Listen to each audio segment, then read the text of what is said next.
Buenas noches para todos y todas. Esta ya es la quinta formación que vamos a tener de ética y responsabilidad social empresarial. El próximo jueves vamos a terminar ya con, con las clases. El día de hoy vamos a abordar, como se los había dicho, el pasado jueves, vamos a abordar varios temas. Entre ellos, vamos a hablar sobre el concepto de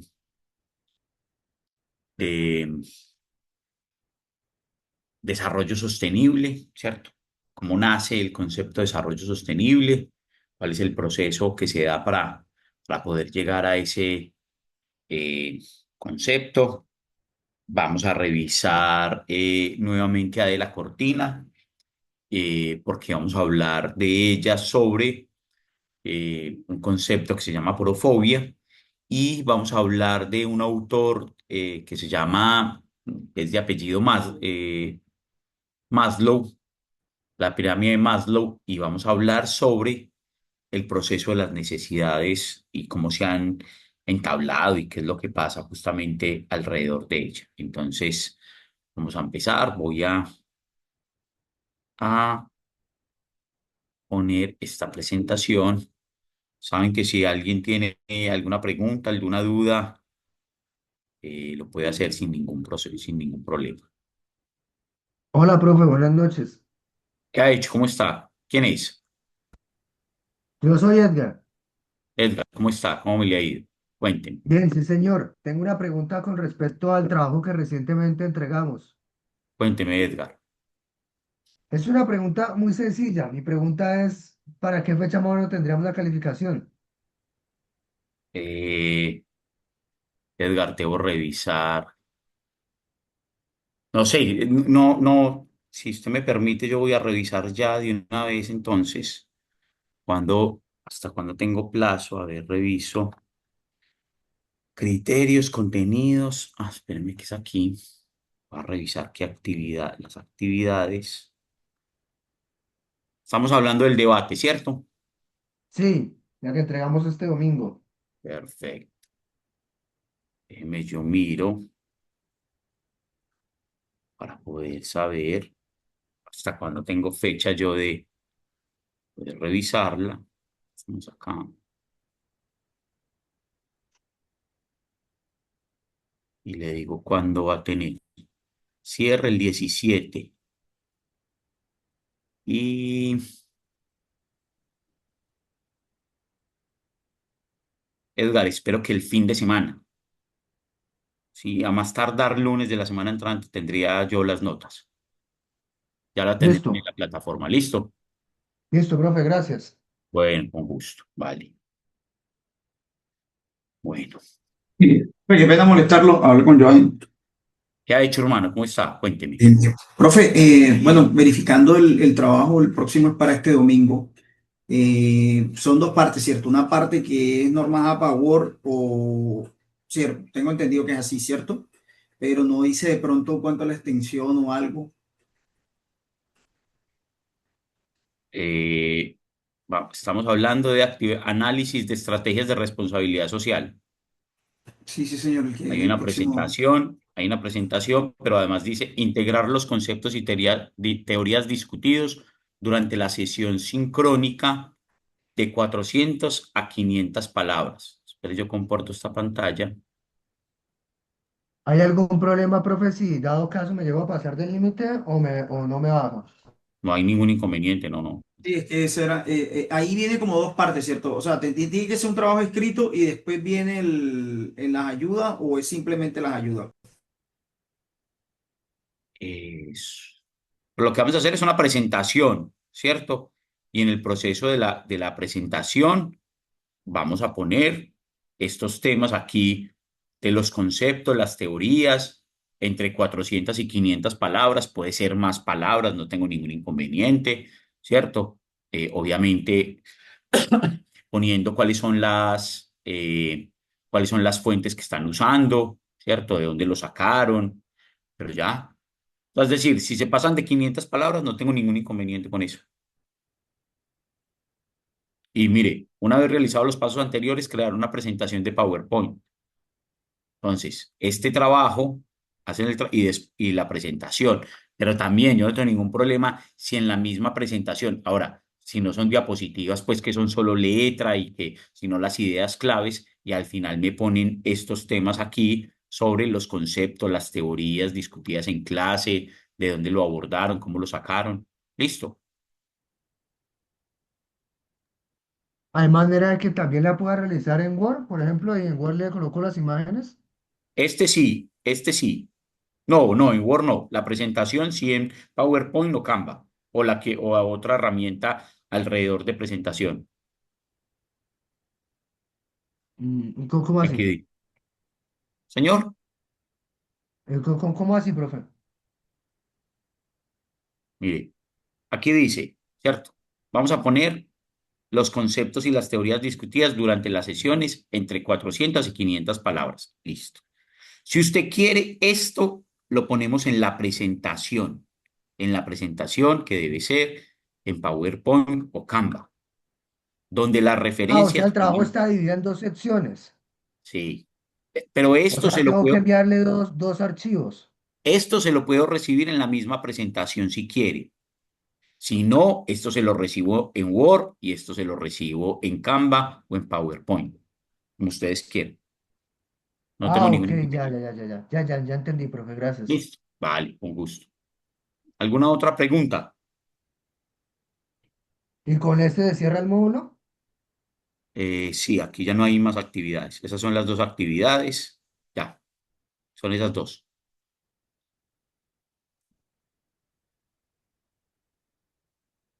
Vale el 50% y la actividad anterior costaba también el 50%. Bueno, voy a compartir la presentación.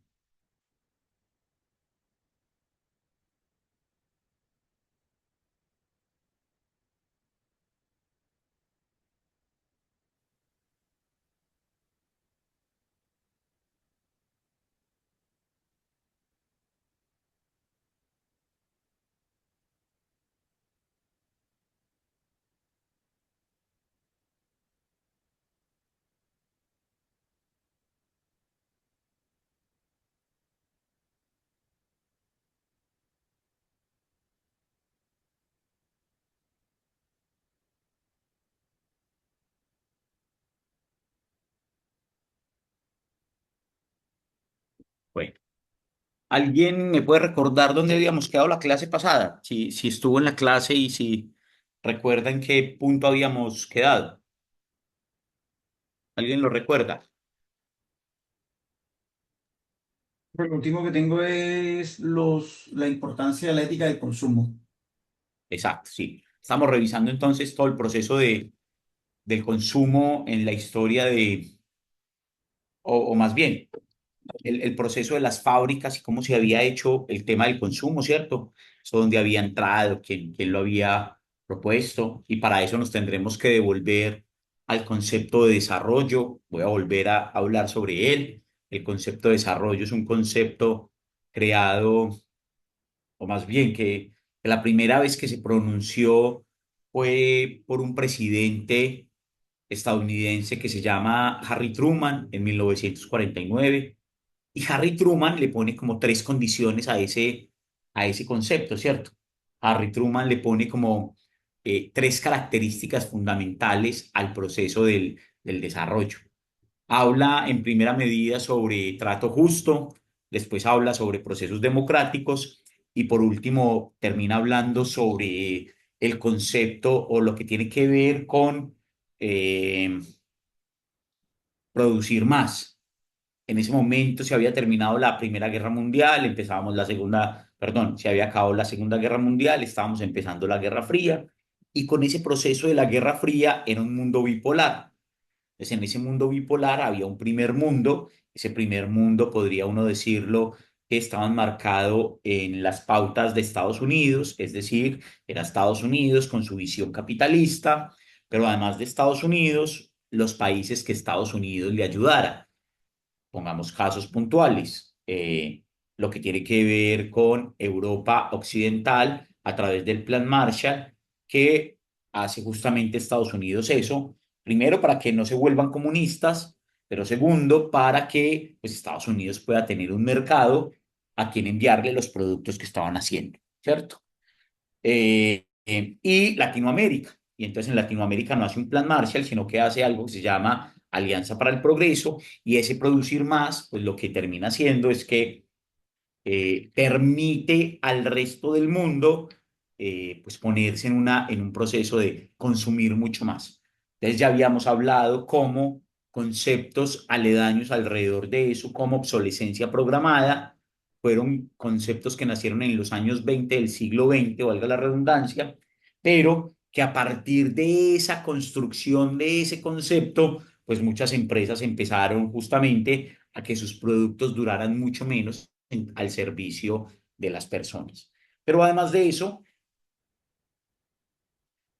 y del proceso de producir más, pues lo que había allí era todo un marco para que las personas, las familias, tuviesen la necesidad de adquirir muchos más productos. Entonces dijimos que había tres visiones distintas de obsolescencia programada y que una de ellas era un factor psicológico por moda, porque era la tendencia comercial del momento, entonces que la gente quería consumir ese tipo de cosas, pero acuérdense que también había contado que según un autor historiador, él, que se llama Ed Hobsbawm, escribe en un capítulo que se llaman Los 30 gloriosos del capitalismo, y esos 30 gloriosos del capitalismo van de 1940 a 1970, y que la década de los 50 para los estadounidenses, pues se dio algo denominado el baby boom, y ese baby boom pues estaba establecido en que fue la década que más niños nacieron en Estados Unidos, ¿cierto? Eso es como en rasgos generales lo fundamental o los conceptos que hemos visto durante estas clases. Ya también hablamos sobre la crisis de los 70, ¿cierto? Bretton Woods, cuando cambia el patrón moneda, que ya no es patrón oro, sino que ya los países lo que van a terminar haciendo es determinando ellos mismos la impresión de los dineros, ¿cierto? Cuánto dinero van a imprimir, cómo lo van a imprimir, y entonces los problemas de la inflación, la hiperinflación o la deflación, ¿cierto? Diferentes actividades alrededor de él, pero unido a eso, pues está todo lo que tiene que ver con la crisis del petróleo, una crisis del petróleo muy compleja. Entonces, la era del petróleo barato se había acabado. En un momento dado, el petróleo costaba 35 centavos de dólar y de un día para otro pasó a costar entre 35 y 50 dólares el barril de petróleo en una sociedad pues que toda su industria está alrededor de él, ¿cierto? Que tenía grandes carros, que tenía las familias dos o tres carros, pero que además una sociedad que estaba viviendo la guerra de Vietnam, entonces que estaba imprimiendo más dinero del que podía tener en las reservas del banco en términos de oro. Bueno, todo ese concepto y todo ese proceso tan grande que se da alrededor de lo que significaba los procesos históricos y la empresa, ¿cierto? La empresa como unidad y como factor trascendental en el ejercicio de la organización y de lo que tiene que ver con el orden de nuestra sociedad. Pasa el proceso de producir más, hay que producir más, la gente y las empresas se dedican a producir más, el resto del mundo empieza a consumir más, las empresas empiezan a tener más ganancias, ¿cierto? Empiezan a tener todo ese tipo de características. Y entonces dijimos, eso lo vamos a ver el jueves a profundidad, que cuando todo eso se une, ¿cierto? Es producir más, la empresa gana más, la empresa invierte más, la empresa vende más, pero que hay un daño colateral o que hay una externalidad negativa, y a esa externalidad negativa la vamos a llamar contaminación, y que ese proceso de contaminación pues lo que termina haciendo es que la empresa empiece a decir, estamos ganando mucho, estamos ganando más, porque estamos produciendo más, porque estamos vendiendo más, necesitamos entregarle y devolverle algo a la sociedad. Y en los años 50 nace el concepto de responsabilidad social empresarial. Y cuando nace el concepto de responsabilidad social empresarial, ese concepto lo que termina siendo es una palanca justamente para que la sociedad pueda hablar y solicitarle a la empresa, eh, o más bien conversar con la empresa por diferentes situaciones y externalidades que esté prestando esa misma empresa. Pero eso no fue desde el principio así, ¿cierto? Eso no empezó en términos de un proceso de diálogo entre la empresa y la sociedad y las comunidades con las que trabajaba y su entorno y sus partes interesadas. No, eso no empezó así. Por ejemplo, cuando lo veamos el jueves, el primer modelo o el primer enfoque de la responsabilidad social empresarial fue un enfoque denominado filantrópico. La filantropía se puede traducir como amor por las personas, amor por los seres humanos, ¿cierto? Y ese amor por los seres humanos o por las personas, pues lo que hicieron fue que los empresarios salieran y dijeran, mire, como me está yendo tan bien, como estoy produciendo más y como estoy vendiendo más y como estoy ganando más, creo que le tengo que devolver algo a la sociedad. Pero ese algo que le devolvían los empresarios con el enfoque filantrópico es posible, o lo más seguro era que así fuera, no era en la gran cantidad de veces lo que necesitaba la comunidad. Entonces siempre pongo unos ejemplos que pueden ser muy salidos de la realidad, pero que le dan sentido a lo que quiero explicar. Entonces imagínense un empresario que esté produciendo más, que esté ganando más, que tenga mayores ganancias y mayor riqueza. Entonces dice, le quiero entregar a una comunidad X o Y actividad, ¿cierto? Quiero devolverle algo a la comunidad. Y entonces en ese proceso de devolverle algo a la comunidad, va y le hace una cancha de fútbol. Y dice, no, pues eso es lo que yo estoy haciendo en términos del enfoque de filantropía, le quiero entregar eso a la comunidad, va, se lo entrega y ese enfoque filantrópico que termina haciendo y que termina entregándole a esa comunidad, resulta que no era lo que necesitaba en términos generales. ¿Por qué? Porque es posible que todas las personas de esa comunidad y de esa sociedad estuvieran en silla de ruedas. Es bueno, entonces, ¿para qué una cancha de fútbol si todas las personas están en silla de ruedas? Es posible que lo que necesitara esa comunidad era un acueducto o un alcantarillado, porque además de estar en silla de ruedas, todas las personas o los niños que nacían tenían problemas, eh, qué sé yo, de salud o de enfermedades o de diferentes cosas. Con el paso del tiempo, la responsabilidad social empresarial se fue transformando y los últimos enfoques, lo que le han dicho a la responsabilidad social es, usted lo que tiene que hacer es conversar con sus partes interesadas, conversar con sus stakeholders, conversar con esas partes interesadas, esos grupos de valor que usted tiene alrededor para poder que discutan y entiendan qué deben hacer, cómo lo deben hacer y hacia dónde deberían ir, ¿cierto? Y obviamente el enfoque cambia, porque si usted va y le pregunta a la comunidad y le dice, debo entregar esto en términos de responsabilidad social, yo tengo ideas de entregar una cancha, pero la misma comunidad le dice, no, no, no nos haga una cancha, más bien denos una escuela porque tenemos muchos niños desescolarizados que necesitamos que empiecen a estudiar. Eso podría ser, y hay otras discusiones alrededor del proceso que creo que valen mucho la pena. Bueno, producir más, contaminar más.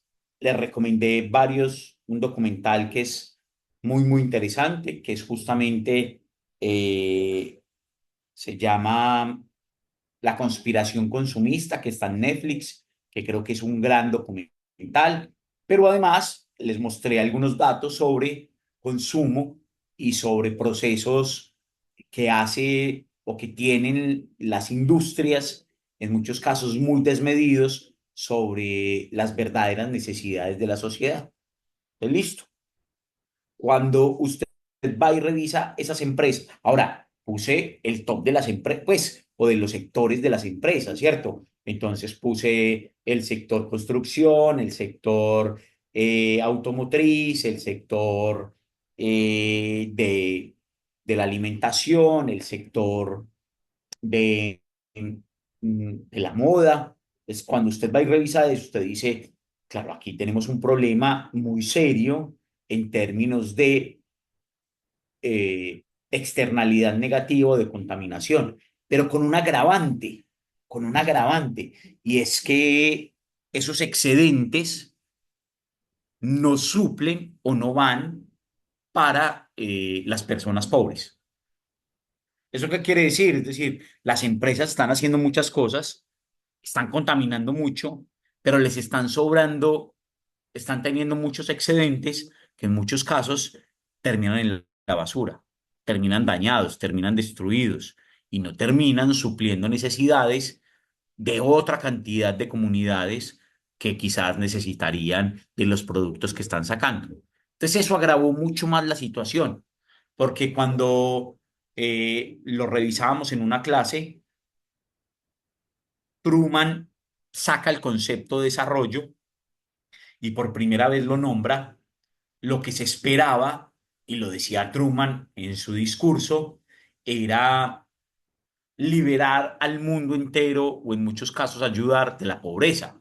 Él decía, es que los países subdesarrollados, refiriéndose en ese caso a los países africanos, a los países asiáticos, a los países latinoamericanos, decía él, pues tienen enfermedad, tienen problemas en términos sociales, en términos de igualdad, viven en la pobreza extrema, viven enfermos, pero en muchos casos ese producir más nunca fue para el servicio o al beneficio de esas comunidades que viven en tanta desigualdad, ¿cierto? No, no es así, no, no funciona de esa manera. Entonces eso termina siendo un agravante para la externalidad tan fuerte como el que estén usando las periferias. Él les explicaba el concepto desde la teoría del desarrollo, que quiere decir centro-periferia.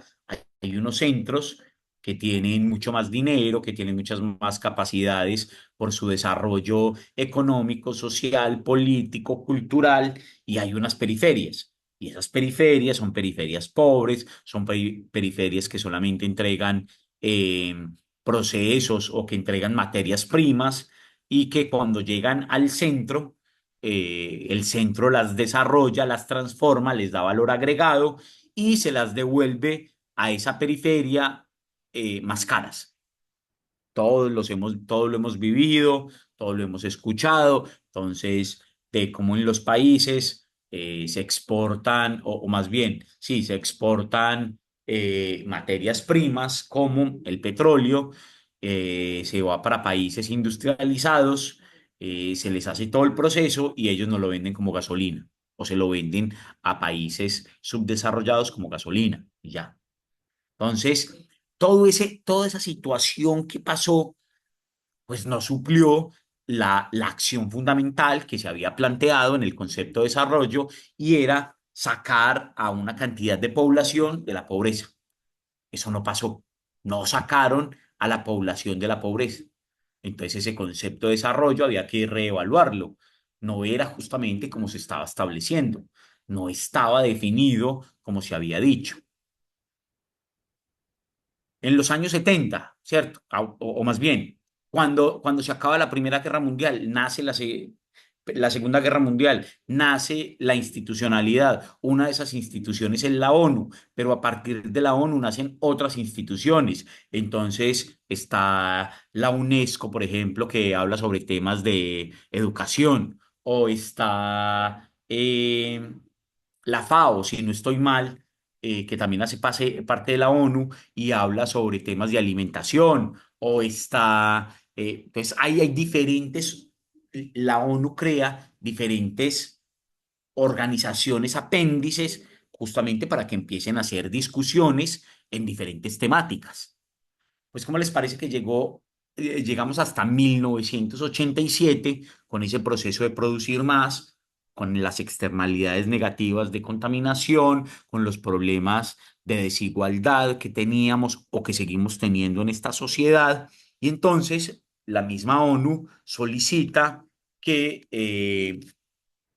desde la Comisión Mundial del Medio Ambiente y Desarrollo, pues se plantee una discusión sobre los problemas de desigualdad, los problemas de pobreza, los problemas que el mundo subdesarrollado seguía teniendo, más allá de ese concepto de desarrollo, había que reevaluar ese concepto. Entonces se lo encargan, hay una presidencia desde ese informe y hay una señora y una autora que es de apellido Buttran, aquí está determinado, ¿cierto? Y ella, y se llamó así, ¿cierto? Y ese informe se denominó como el informe Brundtland, pero también tuvo otros nombres distintos. Entonces le pusieron Nuestro Futuro Común.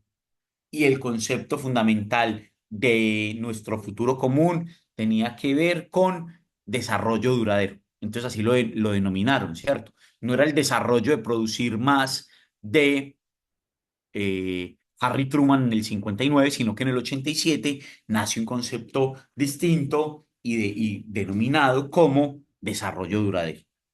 Entonces, ese desarrollo duradero fue lo que empezó a generar ciertas discusiones finalizando los años 80. ¿Y por qué los años 80 terminan siendo unos años tan complejos? Hay varias razones. El primero, claro, todas las consecuencias de lo que se había vivido en los años 70, es decir, el encarecimiento del petróleo o más bien la nacionalización del petróleo en términos de las eh, de los países desarrollados. Entonces, la formación de la OPEP, que es la Organización de Países Exportadores de Petróleo, y entonces esos países lo que terminaron haciendo y diciendo, nosotros vamos a nacionalizar nuestro petróleo y a partir de esa nacionalización, nosotros somos los que vamos a poner cuánto va a costar el barril de petróleo. Ya no van a ser los grandes países desarrollados, sino que vamos a ser nosotros, países en vías de desarrollo o subdesarrollados, pero que tenemos una riqueza muy profunda en nuestros suelos. ¿Quiénes hacen parte de la OPEP?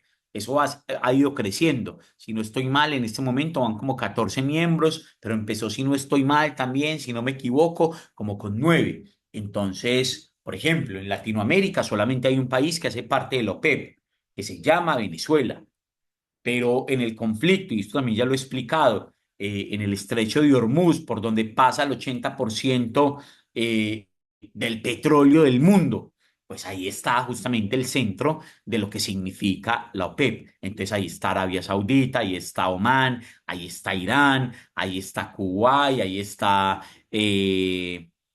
Emiratos Árabes, ¿cierto? Todos esos países que hacen parte de la OPEP y que tienen, pues obviamente, una importancia mayor en los procesos económicos. Eso pasa en los años 70. Pero además se acaban los 30 gloriosos del capitalismo.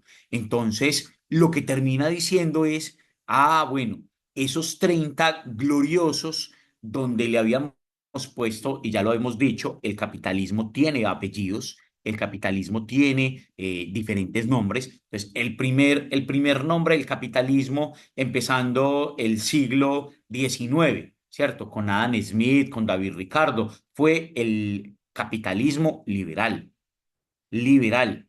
Entonces, cuando usted determina el capitalismo liberal, tiene unas condiciones, tiene unas características muy exactas. ¿Cuáles son esas características del capitalismo liberal? Por ejemplo, liberal es un concepto que viene de libertad, ¿cierto? Entonces, bueno, es libertad. ¿Libertad para qué? ¿Libertad para quién? Porque además, también ya lo dijimos y ya también lo hemos hecho, una cosa es el liberalismo filosófico.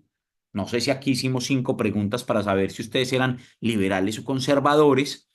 Eh, pero no de partido político, ¿cierto? No el liberalismo, el partido político, el partido...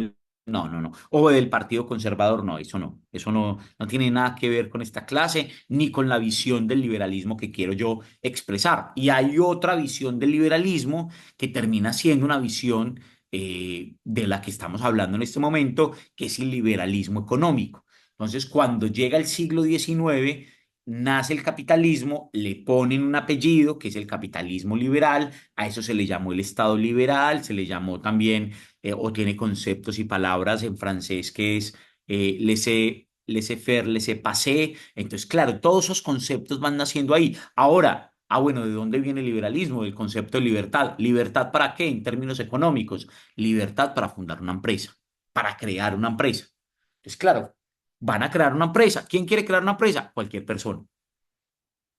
Cuando se cae, cuando se cae la visión de el capitalismo o de los 30 gloriosos, de los 30 años más importantes del capitalismo en los años 70, ya no pasamos al liberalismo económico como en el siglo XIX, que ya voy a terminar de explicar qué significa, sino que pasamos, por ejemplo, al capitalismo neoliberal. Con seguridad, muchos de ustedes han escuchado o han leído ese concepto. Neoliberalismo. ¿Qué quiere decir el neoliberalismo? Pues el prefijo neo quiere decir nuevo, liberalismo. Entonces, hay unas nuevas ideas sobre el liberalismo. ¿Por qué son nuevas? No es que estén naciendo, que estén llegando a esa visión. No, no, no, en lo absoluto. Es que ese prefijo de neo lo que quiere decir es se va a establecer con base en las consecuencias, en las situaciones o en los contextos que se están dando justamente en estos momentos de la sociedad. Es decir, finalizando los años 70. ¿Qué era lo que estaba pasando en los años 70? El patrón oro se había caído, el precio del petróleo se estaba aumentando, los 30 gloriosos se estaban acabando, Estados Unidos estaba en la guerra de Vietnam, todas esas consecuencias se estaban viviendo. Entonces, pues de ahí tomaron la decisión algunos teóricos de decir, este es nuestro momento y a partir de este momento vamos a cambiar la visión del capitalismo que después del 29 se denominó, de 1929 cuando se cae la bolsa de Nueva York, ese capitalismo se denominó capitalismo de bienestar. Se cae el capitalismo de bienestar y nace en los años 70 el capitalismo neoliberal. Y ese es el contexto donde nosotros estamos en este momento y donde se escribe el informe Butland o el informe de nuestro futuro común o que como lo podríamos llamar y nace un concepto que se llama desarrollo duradero. Pero antes de eso voy a explicar mucho más a fondo qué es el liberalismo. Entonces, para poder entender qué es el neoliberalismo, voy a explicar primero qué es el liberalismo. Entonces, ¿a qué se refiere el liberalismo? Entonces, libertad. ¿Libertad para qué? Libertad económica. Esa libertad económica que me va a permitir fundar empresas. Ya. Que cualquier persona que tenga una idea pueda fundar una empresa. Ah, eso se da en el neoliberalismo. Claro, se da en el neoliberalismo. ¿Cuántos de ustedes tienen un emprendimiento? Tienen derecho y tienen la oportunidad de fundar una empresa. Ahí está establecido. Lo permiten. Ah, ¿usted quiere tener una empresa? Sí, bien pueda, vaya, fúndela. ¿La quiere meter en Cámara de Comercio o quiere ser más bien informal? Ah, no, yo quiero ser informal. Ah, pero tengo una empresa. Eso no me quita que tenga una empresa. Que yo no pague los impuestos que la DIAN me solicita o que las cámaras de comercio en los municipios me lo estén pidiendo, eso no quiere decir que yo no tenga una empresa. Tengo una empresa. Entonces usted va y revisa en el siglo XXI y todo el mundo tiene una empresa. Algunos más grandes, otras más pequeñas. A los más pequeños se les llama emprendimiento. A mí esa palabra no me gusta, ese concepto no me gusta, pero pues, eso es lo que hay, así es que se vende en el mundo académico y en el mundo en general. Entonces, las personas tienen emprendimiento. ¿Hay libertad para fundar empresa? Sí, listo. Entonces, es el liberalismo, pero en el contexto nuevo. Entonces, ¿cómo se llama? Neoliberalismo. Listo. Primera, primera característica. Pero además, volvamos al siglo XIX. Tiene otras características distintas. Ah, bueno, ¿cuáles? pensemos en esto, pero también ya se los había dicho. ¿Cuál es la teoría natural más importante del siglo XIX? Entonces habíamos dicho, la más importante termina siendo eh, la de Charles Darwin, que dice la adaptación de las especies o la evolución de las especies. Ah, bueno, ¿cuál es la especie que va a permanecer y que va a ir evolucionando? La especie que más se adapte. Lo mismo pasa con la empresa. Entonces ya no vamos a hacer, ya no vamos a poner la teoría de Darwin en el proceso de las ciencias naturales, sino que o de la biología, sino que vamos a poner ese proceso de Darwin en las ciencias económicas. Entonces lo vamos a llamar el darwinismo social. ¿Eso qué quiere decir? ¿Cuál es la empresa en el siglo XIX y en el siglo XX y XXI que va a perdurar? A la empresa que se adapte. La empresa que se adapte. ¿Que se adapte qué? A los procesos del mercado, de la oferta y de la demanda. Entonces, cuando vimos El fin del poder, ¿cierto? Cuando pusimos el documental o el video El fin del poder, lo primero que dijeron fue, eso es un documental del 2014, se habían quebrado empresas como Kodak, se habían diferentes empresas que habían durado 150 años, se quebraron. ¿Por qué? Porque no se adaptaron. ¿Quién quebró a Kodak? La quebró Instagram. ¿Por qué? Porque a través de los celulares usted ya podía tener fotos sin necesidad de ir a Fotojapón, ¿cierto? Que muchos de ustedes se acordarán de las fotos de Fotojapón. ¿Eso qué significa? Ya Fotojapón no existe. Kodak no existe. O si existe, yo me acabo de comprar una memoria USB de esa marca, de Kodak. Pero Kodak había sido toda la vida de fotos, a eso se había dedicado. Ah, ¿por qué se quebró Kodak? O por qué no siguió con el proceso? Porque no fue capaz de adaptarse. Entonces, eso funciona en términos de características para el liberalismo económico del siglo XIX, igual que para el neoliberalismo del siglo XXI. Sí, ah, bueno, estamos en la misma sintonía. Pero sigamos. Ah, bueno, no sé si les puse el ejemplo. Nokia. Nokia es una empresa que tiene más de 100 años, es una empresa, creo que es danesa, no sé si es danesa o sueca, bueno, es de un país de Escandinavia, no recuerdo cuál es, y Nokia empezó como una empresa que hacía papel, ¿cierto? Eso era lo que se dedicaba Nokia. Y hoy Nokia lo que hace son celulares, tecnología en términos de comunicación. Ah, ¿qué hizo Nokia? Se adaptó. ¿A qué? A los cambios del mercado. ¿A qué? A la oferta y la demanda. Entonces, Kodak sobrevivió en términos del darwinismo social, es decir, la empresa sigue. Y seguramente les ha pasado a muchos de ustedes. Piensen cuántos de ustedes se han quebrado.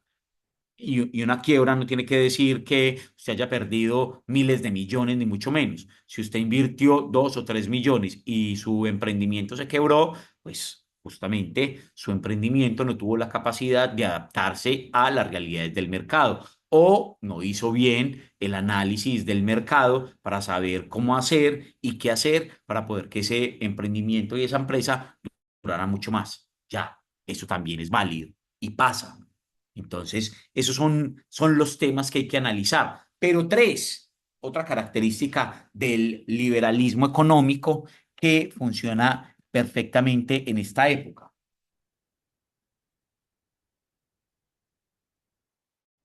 ¿Cómo les parece que hay unos franceses, ya les dije ese concepto, pusieron laissez-passer, ¿cierto? Laissez-faire, laissez-passer. ¿Eso qué quiere decir? Dejar hacer, dejar pasar. Así lo denominaron los franceses en términos del liberalismo económico del siglo XIX. Dejar hacer, dejar pasar. ¿A quién había que dejar hacer? A las empresas. ¿Qué es lo que hacen las empresas? Ah, no, no. Las empresas, lo que hacen las empresas es justamente un proceso de dar empleo, de generar riqueza. Pues como hay que generar riqueza, pues hay que dejar hacer a las empresas. ¿Y qué hay que dejar pasar? Hay que dejar pasar si una empresa cometió un error.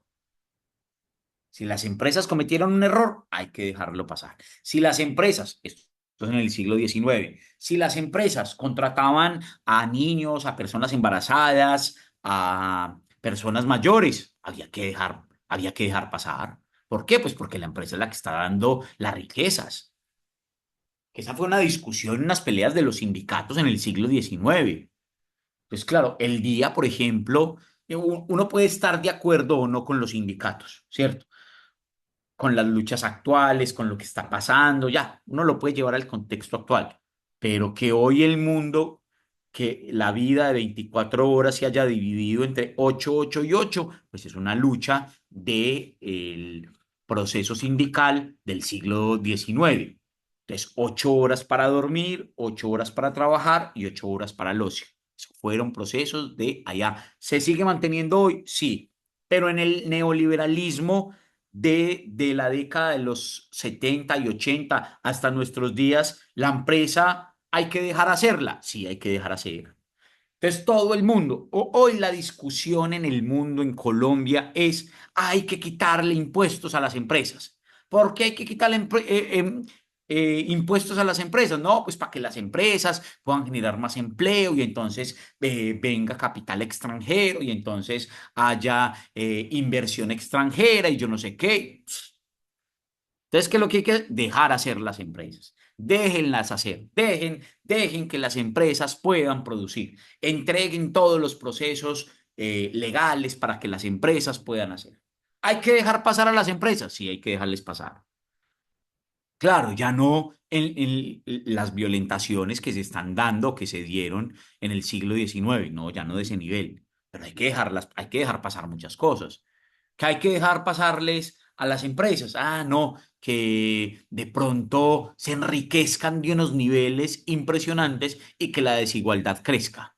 Que hay que dejarles pasar, que de pronto la empresa esté contaminando espacios naturales fundamentales, pero hay que dejarles pasar porque son las que generan empleo, son las que hacen, son las que generan riqueza. Bueno, son discusiones que hay que dar y que estoy planteando desde la visión liberal económico del siglo XIX y que estoy planteando en la visión neoliberal de nuestros momentos, nuestra época.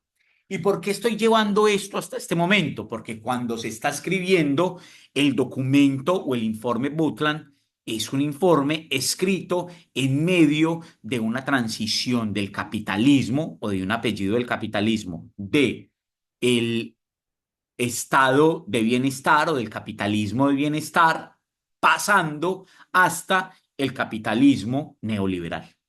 Y eso fue lo que marcó. ¿Y qué fue lo que pasó en los años 80? Entonces, por ejemplo, si ustedes se ponen a revisar, los años 80 fueron denominados como la década perdida de América Latina, porque no hubo nada de crecimiento en América Latina, nada, ¿cierto? Entonces, como no había ningún crecimiento porque hubo mayor inflación o porque hubo una cantidad de procesos difíciles y complejos para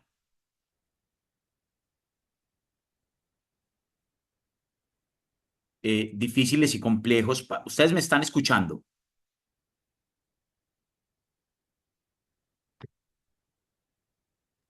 Sí, profe. Sí, Sí, Sí, profe. profe, yo le escucho. sí me están escuchando. Sí, profe, lo único que no ha cambiado es de la primera diapositiva, en esa que la Ah, tiene. listo, listo, listo. Mil gracias. Ahora sí, listo. Entonces, claro, como hay ese proceso de cambios, pues entonces lo que termina pasando es que se dan unas realidades distintas. Entonces, escribe este documento. ¿Con base en qué? Ah, claro, hay unos avances tecnológicos.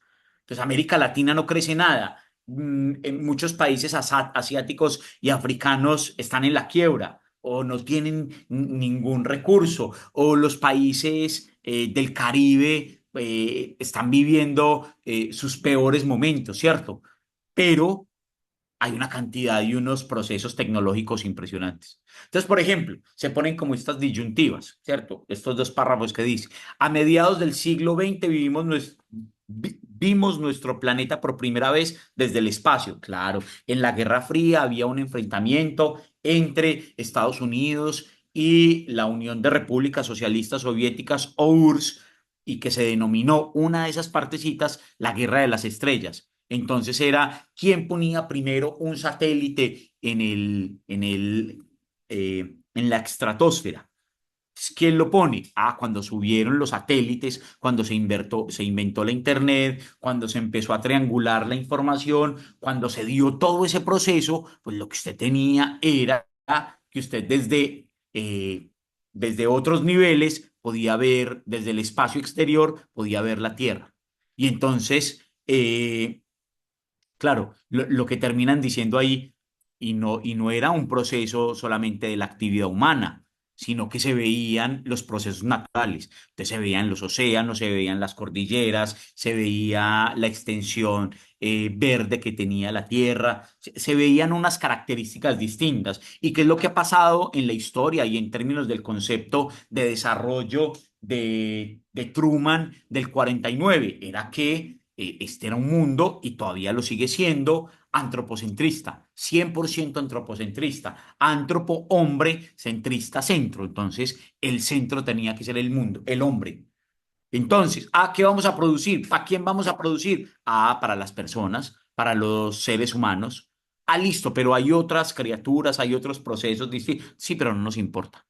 Vamos a empezar a hacer pruebas para maquillajes en animales. Sí, háganla. En ratas, en chimpancés, en lo que usted quiera. Sí, háganlas, no hay ningún problema, háganlas. Porque eso es lo que tenemos que hacer. Cuando sale y cuando se ve por primera vez al mundo desde la estratosfera, hay unas discusiones distintas, como que, mire, el hombre, o más bien los seres humanos, no son los centros. No es el centro del planeta, no lo es. Hay unas discusiones distintas que deberíamos nosotros estar revisando. Y obviamente, pues hay una incapacidad de, pues obviamente, crear las actividades en ese sistema planetario para que las consecuencias que se generen no sean ni una amenaza ni un riesgo para el resto de la vida en el planeta. No solamente para el ser humano, sino para otro tipo de especies, para la flora, para el agua, para otro tipo de actividades. Entonces, había que hacer una denominación de la realidad distinta. ¿Qué se estableció? Sí. Y si ustedes se acuerdan de este documento o de lo que presentó Moisés Naim en El fin del poder, usted puede decir, claro, el mundo, después del concepto del desarrollo de Truman, ha tenido unos éxitos, ¿cierto? ¿Qué pasó? Hay una mayor esperanza de vida. Entonces, ahorita me acabo de escuchar un podcast de La Silla Vacía, se llama Déjà Vu, y el último capítulo de Déjà Vu era sobre cuánto duraban los presidentes o sobre las enfermedades de los presidentes. Y cuando uno va y se lo revisa, entonces uno dice, claro, un presidente en el siglo XIX, o más bien un colombiano en el siglo XIX, tenía una esperanza de vida entre 40 y 50 años, máximo 50, pues. No sé si alcanzaban a llegar a los 50. Hoy la esperanza de vida de un colombiano está, si no estoy mal, en los hombres, en las mujeres 77 y en los hombres 75. Y con seguridad eso va a seguir creciendo. Pero no solamente pasó en Colombia, ha pasado en otros países distintos. Entonces, éxito de los seres humanos, claro, esperanza de vida mayor. Bueno, pero hay unos que tienen esperanza de vida y ahorita lo vamos a revisar con mayor detenimiento, pero hay otros que no, ¿cierto? Hay gente que se sigue muriendo, no sé, de malaria, y es posible que la malaria en la gran mayoría de mundos o de países ya se haya exterminado, pero hay personas que se siguen muriendo de ese tipo de enfermedades. ¿Por qué? Porque no tienen agua potable, porque no tienen buena sanidad, porque no tienen buena alimentación desde su inicio. Bueno, dos, disminución de la mortalidad infantil. Yo no sé si ustedes lo sepan o no, eh, pero no he visto los datos de Colombia. Pero, por ejemplo, hoy en Colombia, la muerte de, de niños, ¿cierto? Es muy menor a lo que pasaba hace 50 años. Es más, si un municipio, en Manizales, pongo el ejemplo porque es el que me sé, pero no sé hace cuántos años, creo que más de décadas, eh, no se muere un niño, no se muere un niño, un recién nacido, o no se muere una mamá gestante, porque además, si eso llegara a pasar, si se llegara a morir un bebé, un recién nacido o una mamá gestante, eso inmediatamente le baja unos niveles en términos de calificación de los hospitales, de el municipio y empiezan a perder unos recursos que entrega el país, que entrega el Estado, pero que también entrega el ministerio, ¿cierto? Entonces, claro, esa disminución es tremenda. Yo no sé si ustedes son papás o mamás. Eh, si lo han sido, pues ustedes no me dejarán mentir, pero a ustedes cada 8 días, cada 15 días los están llamando para hacer monitoreo, que la mamá tiene que ir, que venga, que tenemos que hacerle exámenes, que tenemos que mirar cómo viene el feto, que tenemos que mirar, ¿cierto? Y eso ha sido también, pues, en términos generales, una gran opción para lo que significa el proceso del desarrollo de la humanidad. Hay una mayor alfabetización, sobre todo la alfabetización, eh, ¿cómo denominarla? La tradicional, ¿cierto? Más personas que saben leer y escribir, pero también hay unos problemas con la alfabetización digital.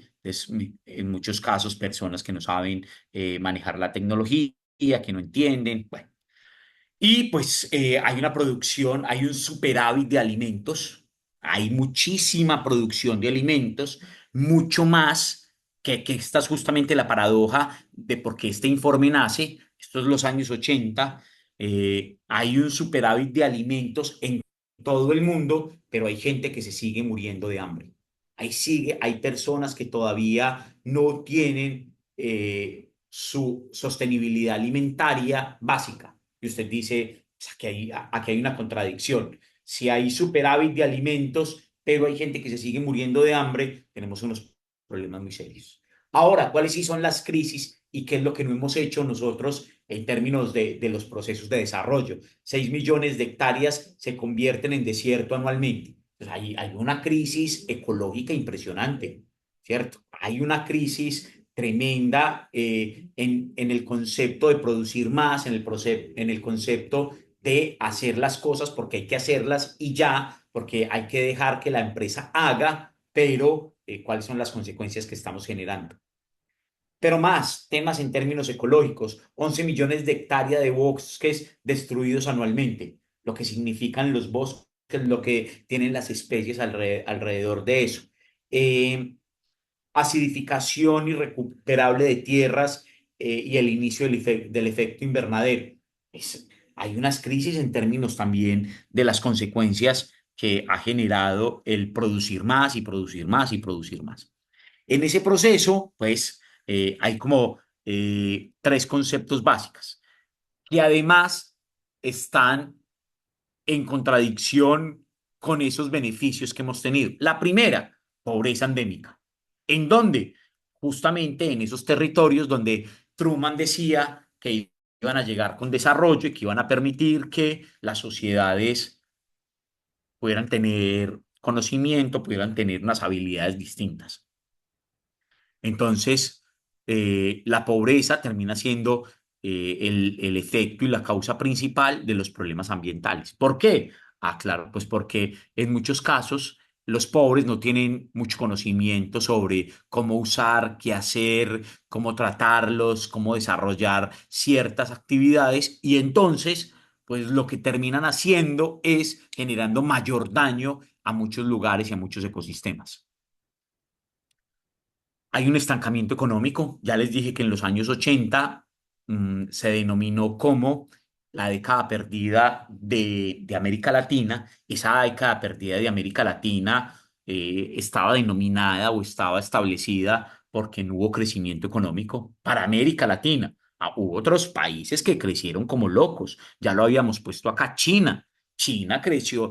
China llevaba, yo no sé ahorita el cuánto está creciendo, pero llevó 30, 40 años creciendo al 10%. O sea, una cosa locura, una locura impresionante sobre el crecimiento chino en términos de lo económico. Ahora, lo que generaba ese estancamiento económico era que los países subdesarrollados como Colombia se endeudaran mucho más. Entonces, claro, yo no sé si ustedes alguna vez se han preguntado de cuánto es la deuda externa de Colombia y vaya, revise el resto de las deudas externas. Y entonces esas deudas externas están basadas en qué y cómo están. Bueno, y pues la degradación ecológica, que ya pusimos ahí como varios ejemplos de lo que estaba sucediendo y de qué era lo que estaba pasando. Eh, y como ya les había dicho, y como lo vimos en la Isla de las Flores, creo que hace 2 clases, todo tiene que ver con todo. Entonces no es que allí hubo una crisis de pobreza y entonces allí hubo una crisis ecológica y en la otra parte hubo una crisis económica. No, no, no, no, no. Todo confluye con todo. Todo se une con todo. En los lugares donde hubo estancamiento económico, se agudizó la pobreza y hubo problemas ecológicos, ¿cierto? Justamente todos se dan en los mismos territorios. Entonces, yo no sé si ya si les había hecho este planteamiento, ¿cierto? Y yo no sé si ustedes alguna vez se lo han pensado. ¿Qué pasaría si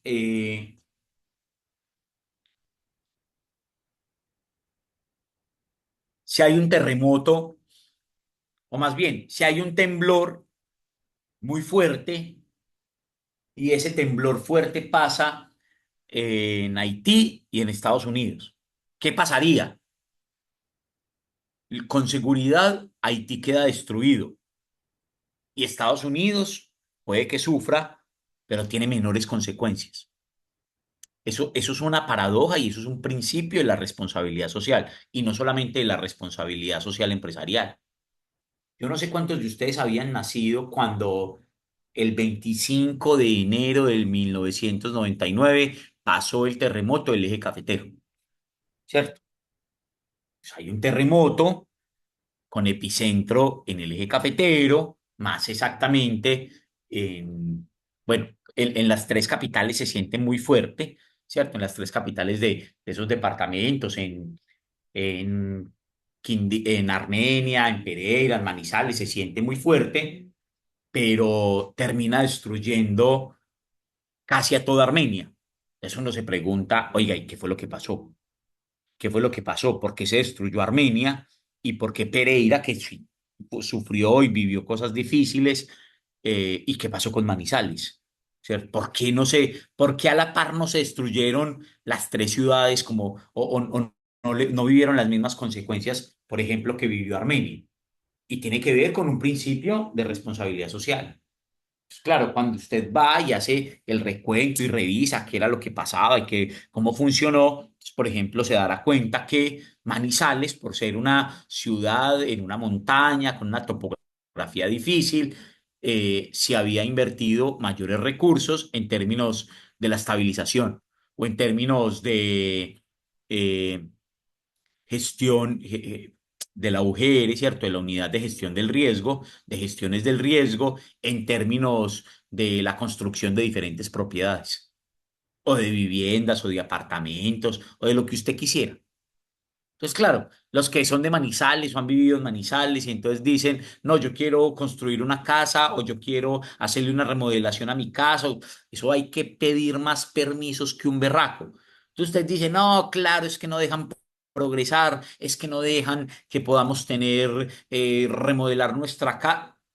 Ah, no, no, si usted no cumple con la reglamentación en términos de gestión del riesgo, pues no le podemos permitir que haga eso. Ah, ¿por qué? Porque es posible que tenga que hacer mayores cimientos, que tenga que hacer reforzamiento estructural, que tenga que hacer una cantidad de acciones para que mañana, cuando vuelva a pasar un temblor, pues Manizales no se destruya.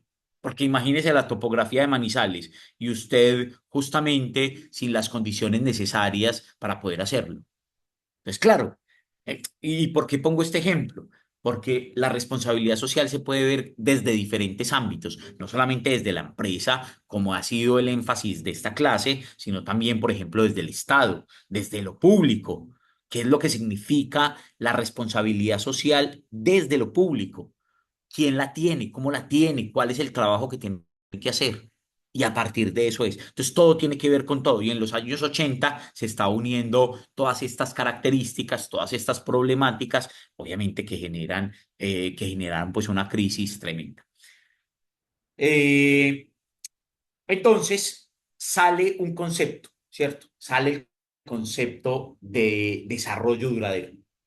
Y entonces el desarrollo duradero fue definido como satisfacer las necesidades del presente sin comprometer la capacidad o los recursos de las futuras generaciones, ¿cierto?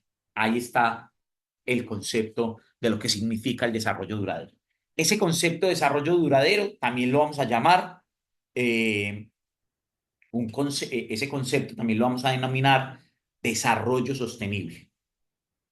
Entonces, ¿qué es la sostenibilidad? Es la capacidad de satisfacer las necesidades del presente sin comprometer la capacidad de las futuras generaciones para satisfacer las propias. Voy a explicar eso. ¿Eso qué quiere decir?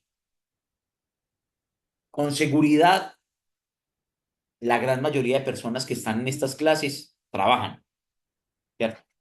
Algunas tendrán hijos, otras no. Algunas tendrán una responsabilidad con su familia, con sus padres, ¿cierto? Otras no. Otras tienen la posibilidad de trabajar para ellos o para ellas, ¿cierto? De que su sueldo le quede todo a usted y que usted se lo pueda gastar en lo que quiera. Entonces usted puede ser una persona que cada año pueda cambiar de celular o que cada año pueda cambiar de carro, cualquier cantidad de cosas, ¿cierto? Estoy poniendo ejemplos, no los estoy juzgando ni mucho menos, y simplemente lo hago para poder poner ese tipo de ejemplos. Entonces, claro, eh, hoy lo que deberían estar pensando cualquier persona, tenga hijos o no, es cómo hago para usar los recursos que estoy usando en este presente, ¿cierto? Pero sin afectar la generación que viene, sin afectar la generación de mi hijo, del que viene, o de mi sobrino, ¿cierto? ¿Cómo hago? O de mis hijos futuros. ¿Qué debería yo hacer para que eso no pase? Y eso fue lo que se planteó en el informe Butland en 1987. Y ese concepto de desarrollo sostenible es el concepto que hoy todavía se sigue trabajando. Entonces, por ejemplo, en los años 2000, empezando los 2000, es decir, empezando el siglo XXI, eh, hubo algo que se denominó eh, los objetivos de desarrollo del milenio. Yo no sé si ustedes se acuerdan, los leyeron o no. Es posible que estén muy chiquitos y no lo hayan tenido. Entonces eran, si no estoy mal, como 32 objetivos que determinaban hacia dónde debería ir el mundo en términos de ciertos temas específicos. Pues, ¿cómo les parece que esa visión de los objetivos de desarrollo del milenio se transformaron, si no estoy mal, en el 2016-2017 o un poquito antes, y se crearon los objetivos de desarrollo sostenible? Esos con seguridad los han trabajado, los han revisado, los han tenido ustedes. Los pueden tener de una manera más clara, es decir, desarrollo sostenible, ¿qué quiere decir? Entonces, hambre cero, políticas de igualdad en términos de género, y todos los que hayan alrededor de ese tipo de actividades, pero es el desarrollo sostenible. Desarrollo sostenible es un concepto que se crea en 1987 y que es fundamental, no solamente para la responsabilidad social empresarial, no solamente para la responsabilidad social de lo público, no solamente para la responsabilidad social individual, sino para el resto de los proyectos y de las cosas que el mundo entero quiere hacer. Todo tiene que ver con desarrollo sostenible, todo, todo, a todo se lo pone. Entonces, en 20 días o no sé cuándo, en un mes, empieza el mundial. Ah, bueno. Impacto de esto. ¿Cuál es el desarrollo sostenible del mundial? ¿Cuáles son las consecuencias? ¿Cuáles son las externalidades que el mundial va a dejar? ¿Cómo vamos a compensar esas externalidades para poder que el desarrollo sostenible tenga una capacidad o pueda ingerir en las decisiones que se tomen desde Canadá, Estados Unidos y México? Todo, todo, todo tiene que ver con desarrollo sostenible. Entonces, fundamental, prioridad absoluta, las necesidades. Necesidades esenciales de quiénes, de los pobres en el mundo. ¿Para qué? Pues para que sean la máxima prioridad y poder ir y llegar y suplirles esas necesidades. ¿Por qué? Porque en muchos casos, ¿a quién se le están gastando los recursos del futuro? O sea, si usted se le está, entendamos este concepto de manera distinta. Si lo que dice el desarrollo sostenible es que satisfacer las necesidades del presente sin afectar los recursos de las generaciones venideras, entonces, si ese es el concepto de desarrollo sostenible y hoy estamos diciendo que estamos viviendo en un mundo de desigualdad, en un mundo de una cantidad de pobres, en un mundo donde unas personas ganan, muy poquitas personas ganan mucho y la gran mayoría ganan muy poquito, si usted va y revisa eso, usted puede decir, puede sacar dos conclusiones. El primero es que usted ya los recursos que se está gastando en este momento no son los recursos de las generaciones venideras, sino los recursos de las generaciones actuales, ¿cierto? De las mismas generaciones que usted tiene en términos de edad, ¿cierto? Que tengan el mismo rango, las mismas características, al menos demográficas. Y dos, que para las siguientes generaciones no va a haber nada, no les va a quedar nada. Entonces, yo no sé si ustedes han pensado o han hecho el análisis de mm, si sus hijos o las generaciones venideras, no sé, al 2050 van a tener agua potable, van a tener la posibilidad de abrir una llave y que les salga agua. No sé, ¿cierto? Son reflexiones que uno podría hacer. Límites condicionales sobre el tema de la capacidad. Entonces, no hay límites absolutos, ¿cierto?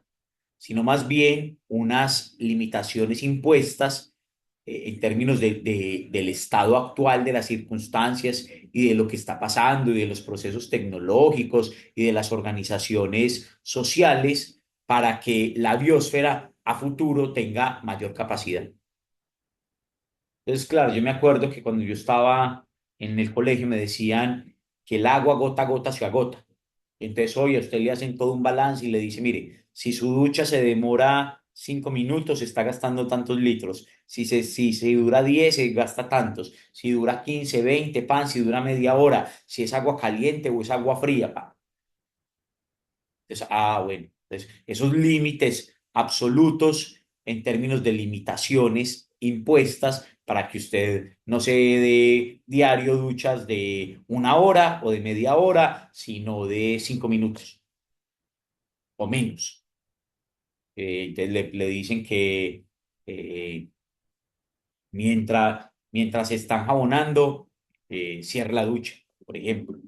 Es cierto, hay una cantidad de características alrededor, pero hoy, por ejemplo, en Colombia se puso el agua, o sea, hay un mínimo vital en términos del agua para todos los colombianos. Y usted dice, eso es normal. Es posible que sea normal para muchos de nosotros que vivimos en ciudades capitales, donde usted abre la llave y le sale agua. Pero hay otros lugares donde no hay esa posibilidad. Es como nosotros nos vamos a, primero, autorregular, pero además, cómo vamos a decirle al Estado que pues tenga la posibilidad de hacerlo. Ahora, no lo pensemos también solo en nosotros, piénselo en términos de la empresa. Entonces, claro, hace 20 años, hace 30 años, una empresa llegaba, se hacía al lado de un río, contaminaba y no le pasaba nada. Es posible que hoy quitar a esa empresa del lado del río es casi imposible.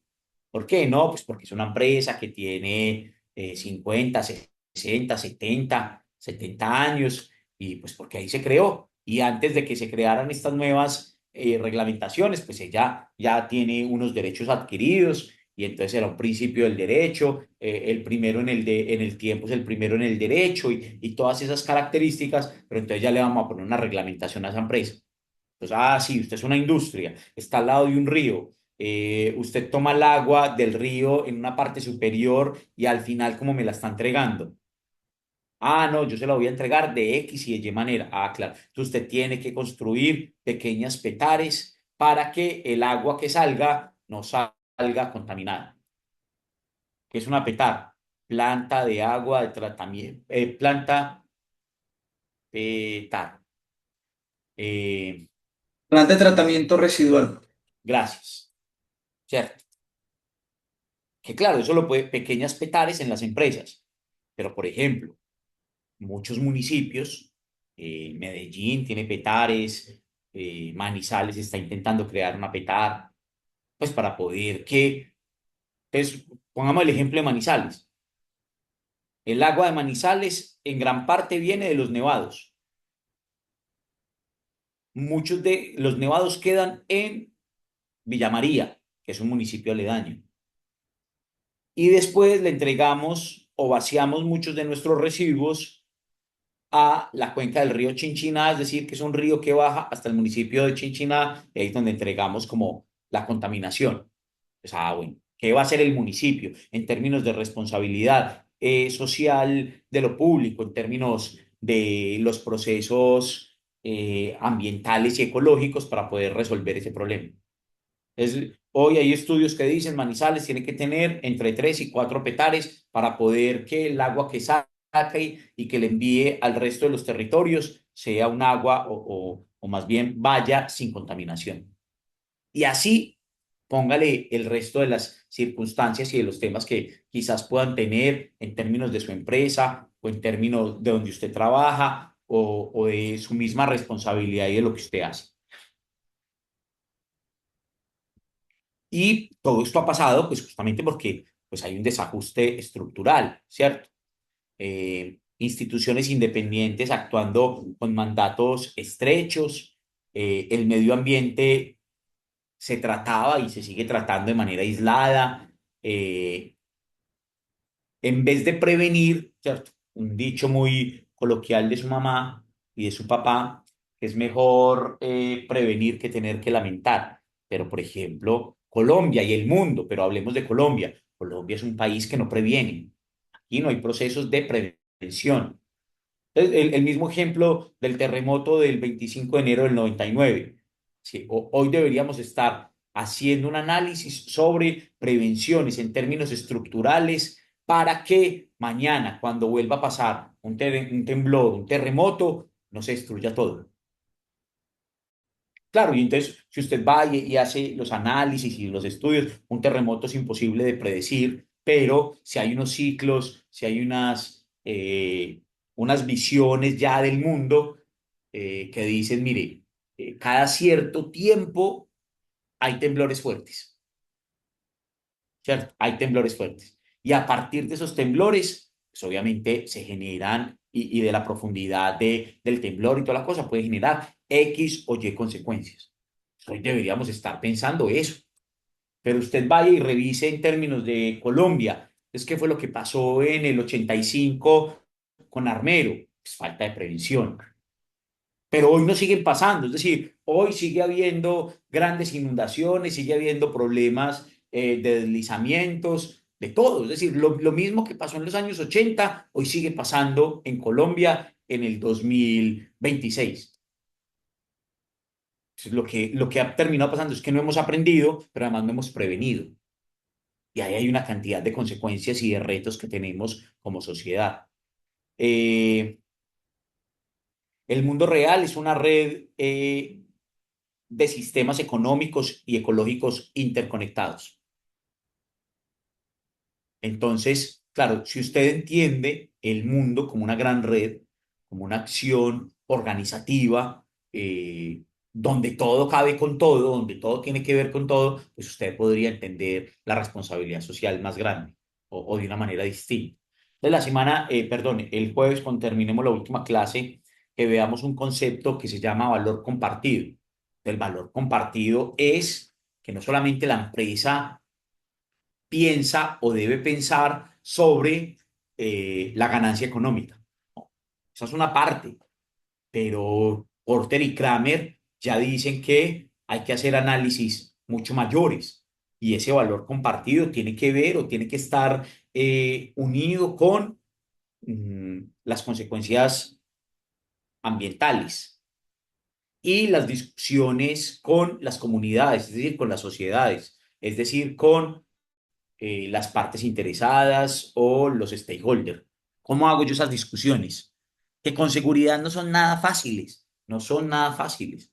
Deben ser discusiones muy complejas, pero hay que hacerlas, porque el mundo es una red, es un sistema. Si es un sistema, tiene usted que hacer discusiones complejas, difíciles, pero hay que hacerlas. Aquí hay como una matriz de acción en términos de los recursos y de lo que hay, ¿cierto? Entonces, por ejemplo, en términos de población y recursos humanos, ¿cuál era la falla o qué es lo que está pasando? Hay una pobreza extrema en muchos lugares y hay crecimientos que superan la capacidad de carga local, es decir, hay muchas más personas que atender que capacidades para poder desarrollar todas las necesidades que tienen. Entonces, ¿qué deberíamos hacer en términos de la sostenibilidad? Eh, Aquí pues ponen cosas fundamentales. Empoderamiento de la mujer. Entonces usted dice, ¿y por qué la mujer y no el hombre? No, con seguridad hay que empoderar el hombre. Pero claro, es que en muchos casos esto ha sido una sociedad donde la mujer ha sido la cuidadora históricamente.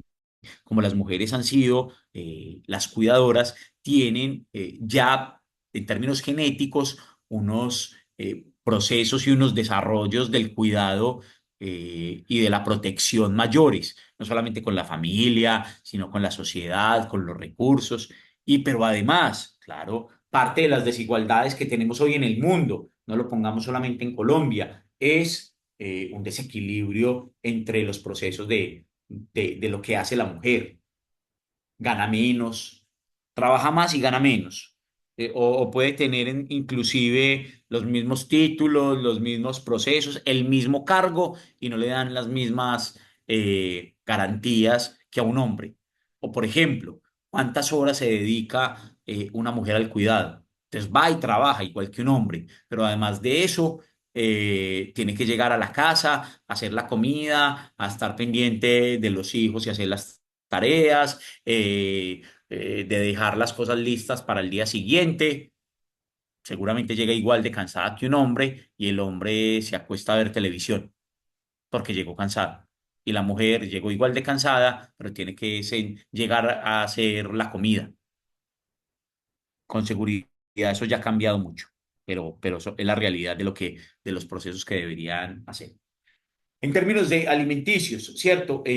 Países ricos subsidian sobreproducción tóxica, ya lo hemos visto, ya lo hemos dicho, ¿cierto? Cómo hay lugares en el mundo, por ejemplo, Colombia, donde hay cultivos que generan mucho daño en términos de la sostenibilidad ambiental, ¿cierto? Entonces, hay países que son el centro usan las periferias para poder que en las periferias se desarrollen ese tipo de productos. ¿Qué se podría hacer? Intercambios favorables para pequeños agricultores, reformas agrarias que han sido muy complejas en estos días y obviamente en Colombia. Eh, bueno, con esto voy terminando. ¿Qué se debería hacer? ¿Cierto? El mundo industrializado utiliza 80 veces más energía que el África subsahariana, por ejemplo, ¿cierto? Mm, Aquí hay una discusión tremenda, el tema de los combustibles fósiles, eso que se debería hacer, cómo hacer la transición a energías limpias, cómo podríamos trabajarlo. No es nada fácil, pero hay que hacerlo. En términos del sector industrial, la producción industrial creció 50 veces en 100 años. Claro, si el concepto era producir más, si el concepto era obsolescencia programada, pues eso iba a crecer de manera desmedida. ¿Qué es lo que hay que hacer? Políticas de eficiencia energética, pues para poder usar fuentes renovables. Y es muy, eso hay discusiones hoy, muchos think tank, muchos autores nuevos están dando esas discusiones, eh, cómo desvincular el crecimiento económico del consumo de materias primas. Entonces, por ejemplo, hay un libro de un autor que se llama Tim Jackson. Tim Jackson escribe un libro que se llama Prosperidad sin crecimiento. Prosperidad sin crecimiento. Él dice, podríamos ser mucho más prósperos, esto también en términos de redistribución de la riqueza, sin necesidad de producir más. Esos son retos, discusiones, y ahí sí tiene que ver la voluntad política mucho. ¿Qué hacemos? ¿Cómo lo desarrollamos? ¿Con quién trabajamos? Ahí hay unos retos bien importantes y sobre todo, es decir, más allá de cualquier otra cosa, lo que yo pretendo con esta clase es que muchos de ustedes son o van a ser los tomadores de decisiones de sus empresas, de sus municipios, de sus familias, por supuesto, y cómo entrar en esta discusión y en estos temas tan complejos para lo que estamos nosotros hoy en muchos casos padeciendo. ¿Qué podríamos hacer? ¿Qué podríamos cambiar? ¿Cómo lo podríamos hacer?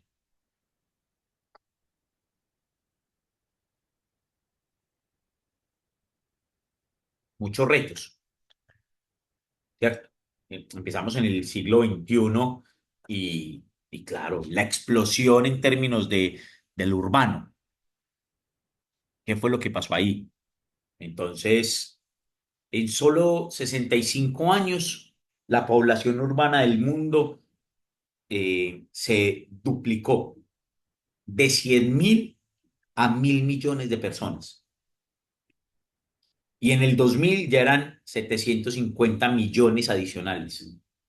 Y es posible que hoy, en el 2026, con mayores veras. Habrá que revisar las cifras, por ejemplo, de China y de la India, pues que son los países con mayor población, ¿cierto? ¿Cuántas personas todavía tienen o viven en el campo y ya cuántos viven eh, en el mundo del urbano? Ahora piénsenlo también ustedes en sus municipios. ¿Cuánta gente? Manizales es un municipio donde el 80% de su tierra es rural, pero el 80% de la población o un poco más vive en el sector urbano. Eso ya son ahí unas cifras complejas. Eh, ¿Qué se debería hacer? Descentralizar, pues quitar en muchos casos presiones de los centros urbanos, y hacer ciudades más integradas con zonas rurales. Hay una discusión, yo tengo una maestría en desarrollo y planificación que quizás en muchos territorios no se ha hecho, no se ha dado, y es si es mejor que los territorios sean expandidos, es decir, se expandan, crezcan, estén en otros lugares, o se densifiquen. ¿Qué es densificarse?